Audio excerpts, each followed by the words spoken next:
So west బెంగాల్లో BJP 200 సీట్లకు పైగా గెలిచి సంచలనం సృష్టించింది. సో 15 సంవత్సరాల మమతా బెనర్జీ పాలనకు చెమరగీతం పడింది. 15 సంవత్సరాల తర్వాత దుర్గామాత ఆలయం తెరవబడిందంట. ఎందుకు అంటే గత మమతా బెనర్జీ పాలనలో దుర్గామాత ఆలయం 15 సంవత్సరాలుగా మూసివేయబడిందంట. అక్కడ కృష్ణేందు ముఖర్జీ బీజేపీ ఎమ్మెల్యే, ఆప్షనల్ ఉత్తర నియోజకవర్గ బీజేపీ ఎమ్మెల్యే నన్ను గెలిపిస్తే ఈ దుర్గామాత ఆలయం 24 గంటలు తెరిపిస్తా అని చెప్పి ఎలక్షన్ హామీ ఇచ్చాడంట.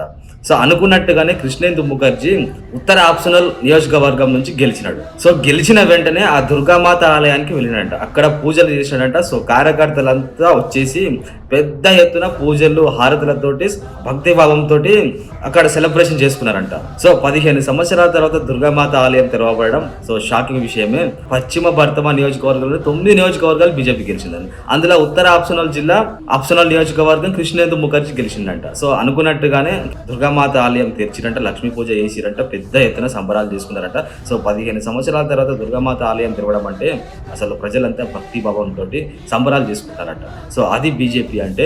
15 సంవత్సరాలుగా అణిచివేయబడ్డ ఈ తృణమూల్ కాంగ్రెస్ మమతా బెనర్జీ పాలనలో సో ఇప్పుడు ప్రజలకు స్వేచ్ఛ వచ్చింది, భక్తి శ్రద్ధలతో దుర్గామాత పూజ చేసుకునే అవకాశం వచ్చిందని చెప్పి అక్కడ ప్రజలు సంతోషం వ్యక్తం చేస్తున్నారట. సో మీరేమనుకుంటారో కింద కామెంట్ చేయండి.